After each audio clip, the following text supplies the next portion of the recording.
If there's a conversation in your head that you recognize is constant, put it on paper.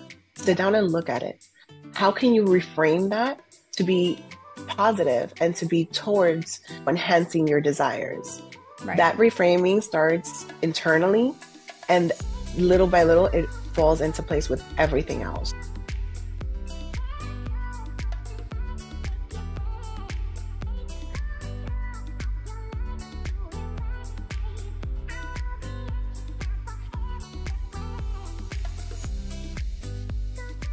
Welcome to the Raquel Show. This show is for entrepreneurs who want to play bigger in business and in life. And one of the topics that I love talking about, especially with entrepreneurs that run a high level business, is health, wellness, and your mindset, and how that can all impact your performance when building a company, when building a business in a really big way. But we run various businesses and we often lose track of how do we fit that in our schedule when we're building a great business. And my guest today specializes in helping entrepreneurs with all of that. I met her at an event, and the people in the room had her as a coach and said she was an absolute game changer. So today we are going to talk about all things mental health, wellness, mindset, and running a business all together. So welcome to the show, Gardenia Diaz. Hi, Raquel. Thank you so much. That was a lovely introduction. So excited to be here.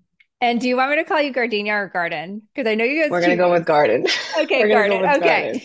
So first question is, this is one of my favorite topics, and I can say that majority of my people on my roster, there isn't one that is actually into health and building a really big company, especially my private clients, right? So no matter how busy they are. So what mindset shifts do entrepreneurs need to make to prioritize health along with their business? It's a really great question. And the reality is, without you at your best, there is no business. And you have to make that time, because if you're not pouring into yourself, you're not going to really have any fuel to get to those goals and to achieve what you set out for yourself and your business. Yeah. There's no way around it. That's so true. But now how does entrepreneurs run sometimes with their head cut off, right? And especially when you're in growth mode or you're in startup mode or you're in expansion mode, depending on what level of business you're building, how do you sustain your fitness routines for long-term success? Because I see often we start something like challenges or like a 75 hard, we don't finish it all the way because things get in the way, kids, business, all the things. So how can you actually build a sustainable fitness routine that So works? something that I love to get my girls and my women that I work with into is the idea of there are so many options. There are so many things to do. It's about carving out a small period of time, and it could be 10, 15 minutes, starting at home with just body movement. And once you nail that as a consistent routine, you can start expanding depending on what direction you want to go with. The idea is to put some movement into your life, whether it's yoga, you're going for a walk, signing up for a gym, or just dancing around the house, whatever it is that's going to get you into a different state of energy. That's immediately going to shift your mindset and give you that refocus. Um, Small pieces, when you add them up, it's going to equal a bigger plan. So you don't have to go in. I have a lot of clients that are like, I'm ready. I'm signing up. I'm starting this 5-day plan. I'm going to gym 5 days a week. And I love the enthusiasm. And it comes from a genuinely amazing place. They want to do it. They're telling me what they want to do. But the reality of it is you're going to burn out. And that's how those plans end up failing, because you go all in really hard for a few days, a few weeks, you lose momentum.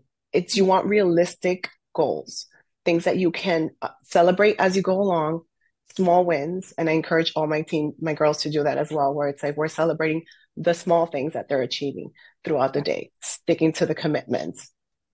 Yeah, I love that. I love the small wins because even like in business, it's like people want to scale to massive levels, right? And we don't get there until we can celebrate some of the small wins. So what would be some examples of daily rituals or small things that people can just get back on track so that they don't have to go all in really hard for 5 days and then crash and then never go to the gym again?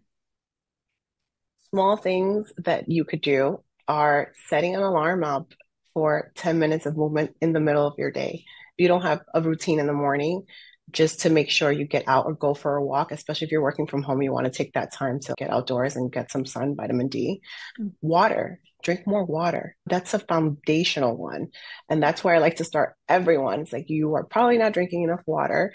And then you get into the other things. You start looking into how you can enhance your plate, for example, making sure there's more diversity in your foods, that you're eating enough protein. And when it comes to getting to the gym, getting there is the hardest part, Yeah. especially when you're beginning. Sometimes you overthink it, and there's going to be 10 to 20 different reasons why you have other things that are more important to do. But that frame of mind needs to shift because you are the most important thing that you need to take care of. So getting there, once you get there, you're going to do something. I guarantee it. I love what Garden said. And if you guys are listening to this, whether you're working out or you're watching this on YouTube, is you are the most important thing. And I've said this over and over on the podcast is you are your best hire, right? You are your first hire. You are your best hire in your company. So like without you, like nothing really runs, even if you are highly leveraged in your company today. So how does accountability play into the factor of achieving those fitness goals or achieving those energy goals, especially for business owners? When it comes to accountability, it could very well be that you have a log and you set up three things that you want to do for yourself that week, or one thing that you want to do a day. Mhm. Use it as a check mark. At the end of the day, when you have your routine to get to bed, take a moment and reflect on what you said you were going to do. Once you start keeping your word to yourself, because we keep our word, we do. We show up for all our families, we show up for work, we show up for all these things. And then at times, you're the last thing you think about. When you're able to sit down and check that off your list, you're going to feel good. You're going to feel like you're pouring into yourself. If that's something that you feel like, okay, I need someone to really check, send me this, send me that. I need to know what you're doing. Get a coach. That's the reality of it. There's nothing wrong with investing in yourself, whether it's for your business, you invest all the time, whether it's for your children, they want to do a soccer. I have athletes at home. It's like you have to take that extra step to get you where you're going. If you know you're having a hard time doing it by yourself, there's nothing wrong with that.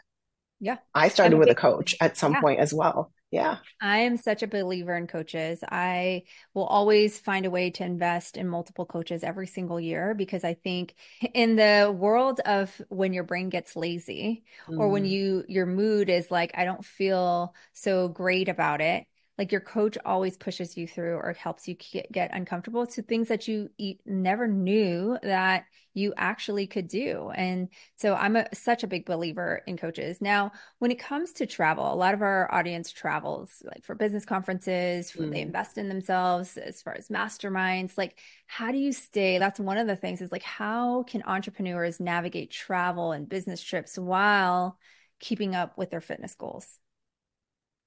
That is very much mindset. So if you are traveling and you think to yourself, depending on where you're staying as well, a lot of people have Airbnb options. Even if you have a hotel stay, you have the option to go in with the mindset of, oh, well, I'm traveling, everything goes out the window. Or I have goals because I go back home and I go back to reality, and I'm going to be mindful when I eat. I'm going to make sure that I have some balance, that my carbs are either earlier in the day, that I am getting some movement. If you can manage to walk where you're going rather than taking the car, or go for it, take those extra steps. So it's a lot of being present to what your goals are because you don't yet see them, Hmm. you know? Yeah. And that commitment to yourself is what's going to get you while you're out there to make better choices. Yeah. You brought up food, right? Because I'm so guilty of when it's vacation. Oh, it's totally vacation. I'm a little bit more mindful now, years into my fitness journey, Mm-hmm. of you don't go completely off the rails. I know that a lot of our audience is realtors and they are on the go, or they're working moms, or they're investors, and they don't have things always pre-packed. But what would be some like great snacks on the road or things that they could do to fuel their body while they're in the car? In the car food. So nuts are essential. I think having some cashews or almonds or whatever kind of nuts, a handful is enough to get you energized. It's not the whole bag. Portion control and portion awareness makes a big difference as well. I get these tuna packets sometimes and I just throw them in my car, throw them in my bag. They're a great source of protein and it's quick and it's effective. You're not putting in anything that's going to throw you off. What else for food and snacks? Cucumber sticks. I know Oh, that sounds crazy, but for me, it helps me when I want to have you have cravings at times. yeah. And the cucumbers and carrots and things like that that are crunchy, they tend to help you with cravings and feeling like you're actually having something with texture. Yeah, I love it. I love it. One of the things that you said, those are like snacks, and I know that a lot of us, we're all guilty of it, is let's just go through a drive-through, right? And so if we can pre-plan, just like you plan your day or you plan the clients that you're going to talk to, like food is essential. Like you can have what they say, a great routine, but if you eat like crap, it's still It not going to does. help you. Meal prepping and just preparing. You prepare for the week. You Yeah. prepare usually weeks in advance. You have your calendar going. You have things that are non-negotiable. Meal prepping and considering, okay, I'm going to be traveling. I'm going to be on the road. What can I take with me? How can I carve out some time to Yeah. just, sometimes all it takes is 20 minutes. It doesn't have to be super creative, but you batch out some food and you pre-plan and you feel so good after you do that for yourself and you didn't consume food that at the end of the day, you're going to feel more tired. You're going to feel crappy and it's not going to serve you. You're going to show up wherever you're going after your road trip feeling like, oh my God, I feel gross. Yeah. That's usually how it goes. Yeah.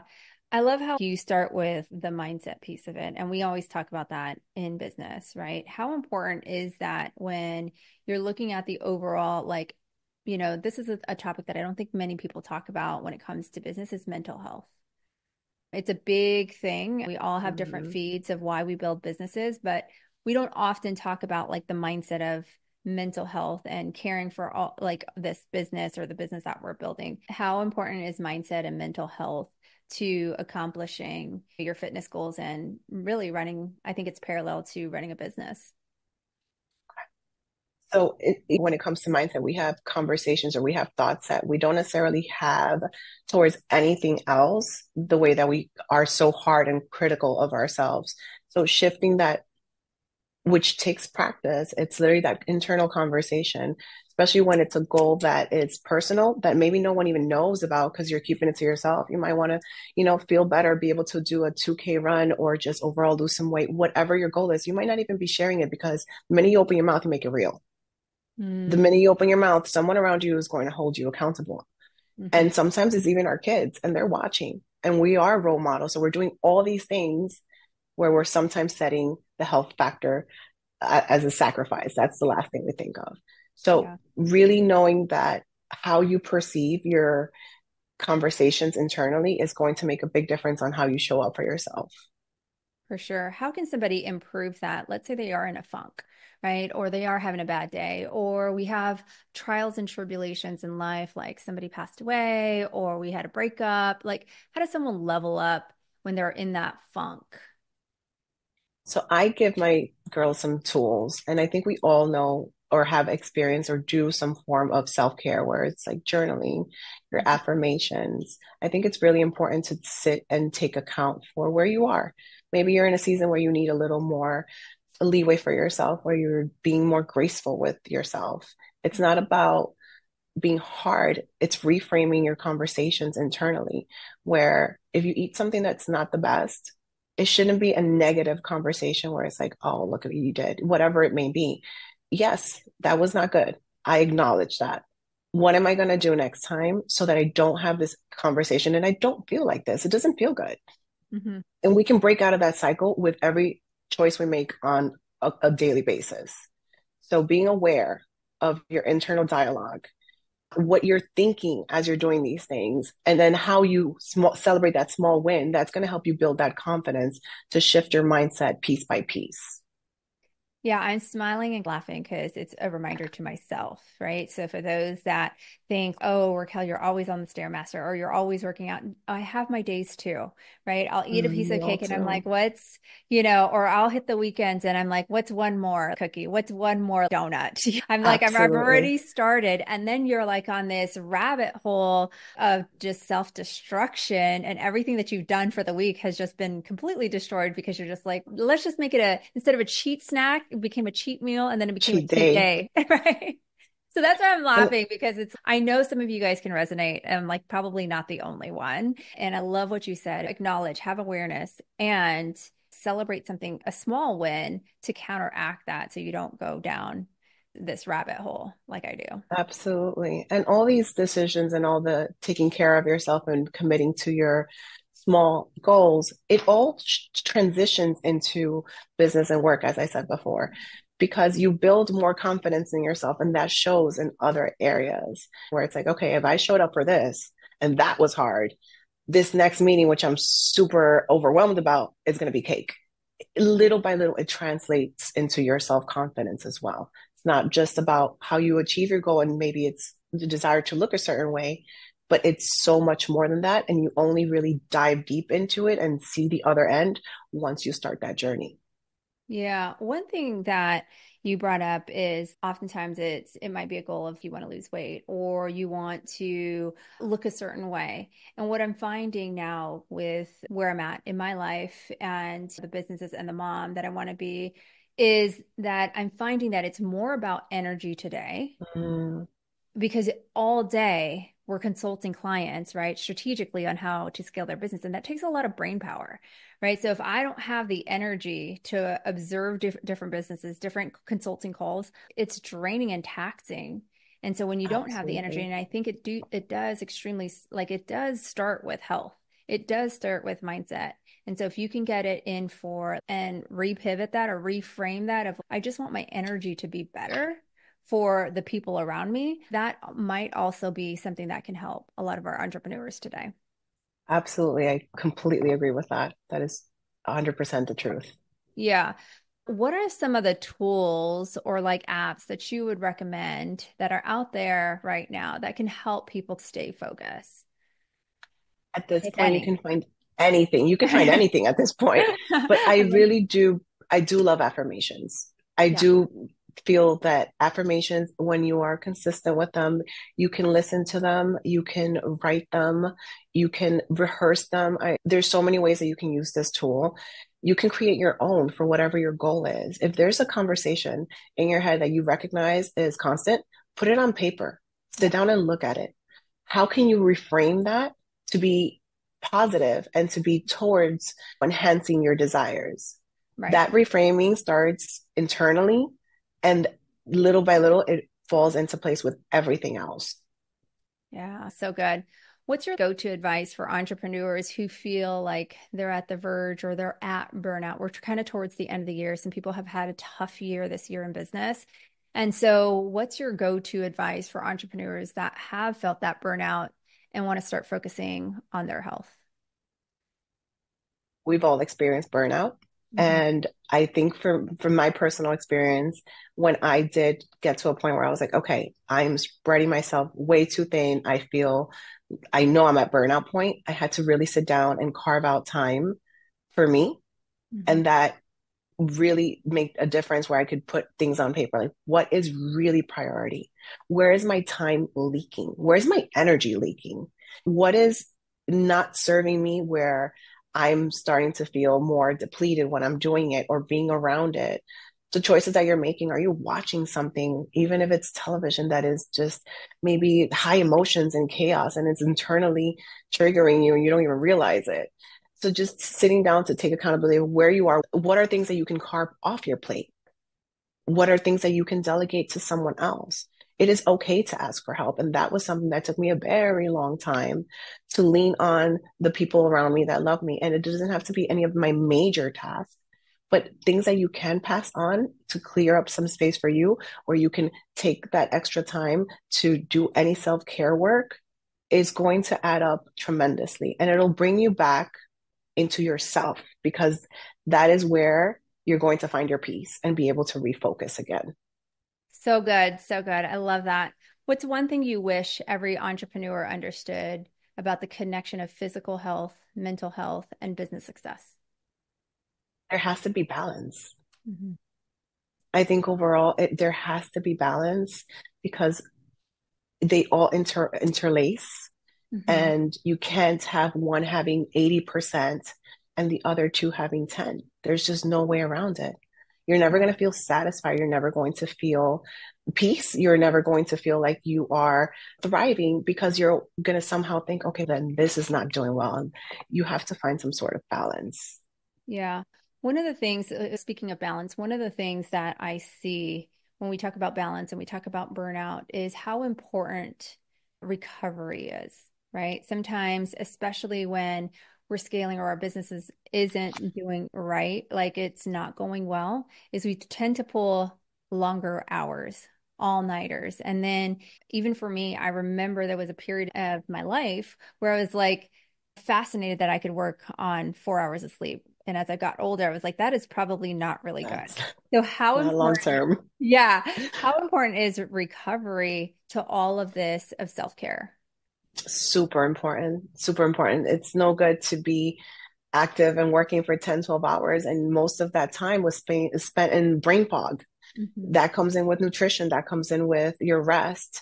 And if you can manage, rest is everything. If you can manage to get 7 to 8 hours of sleep, I know it's, oh my God, that's not realistic for most of us. It very much is Hmm. because you can be more productive when you are more rested. You are definitely going to be more productive when you're more rested. And there's a season for everything. At times, your body feels like, okay, I'm energized, I'm good. That's wonderful. Maximize that time, still prioritize and keep that routine for your rhythm. However, there are going to be times where you're going to be extra tired. Give yourself that extra rest. I found myself sleeping, I think it was like 9 hours last weekend, and I'm like, what is going on?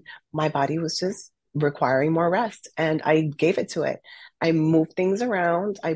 There where there's a will, there's a way. Yes. That's just the truth. And what did I realize? That I was completely exhausted. It Yeah. felt really good. And I'm back on my regular schedule. There were changes in our body, or as women, we go through monthly changes, obviously. And you have to give yourself that grace to really see where is it coming from? You're not being lazy. Your body's asking for something. Give it to it. Yeah. Yeah. What's one lesson that you wish you would have learned sooner when it comes to fitness and health? I think fitness and health, discipline. Discipline is everything. Discipline is everything because you are going to really trust yourself and commit to yourself and the things that you're going to be doing when you establish that sense of discipline. We have it, and again, in all the other areas, everything that's relying on someone else or that someone's depending on you for, family, whatever it may be. But for ourselves, we tend to lack that discipline at times. And once you start building that, I think that's the foundation. Yeah. You mentioned just something earlier that you have little ones or you have athletes, right? So this is for the parents. What's something that you're instilling in your kids today when it comes to fitness and it comes to health? I am with the kids, again, 16 for my son, who's a soccer player, and my daughter is 19. And they grew up with all the things that I wish I would have never had access to, making conscious choices. So I know they know very well that they're always going to have food options at home in terms of sometimes even like just meal prep, food that's prepped. They have, especially this year, there has been a major shift where they're going for the things that are already there versus either making themselves an access. We are responsible for what we bring into our homes. Yeah. So once you shift that as well, they don't have that same kind of access. And even when they do, they think twice about it. It's Yeah. just not the same. Your palate changes. Once you're eating healthier, you feel the instant difference in your body when you eat something that you're not supposed to. So with them, I constantly remind them, not so the saying is you are what you eat. Yeah. It does stick to them and they hate it, but I'm still saying it. And I think it gets him to think about, okay, what else can I eat? Because for him, since he's so active, how are you going to perform tomorrow after Yeah. X, Y, and Z? He's pretty good, but it took us some time to get here. Or on the other coin, which is you're not eating enough, Yeah. which happens. You're so busy. That happens to us as adults. We're going to work, we're going here. You're not eating enough. How is that going to affect you tomorrow? You're Yeah. going to feel the difference. It's It what you're will. fueling your body with. Yeah. It eventually catches up, right? Absolutely. Absolutely.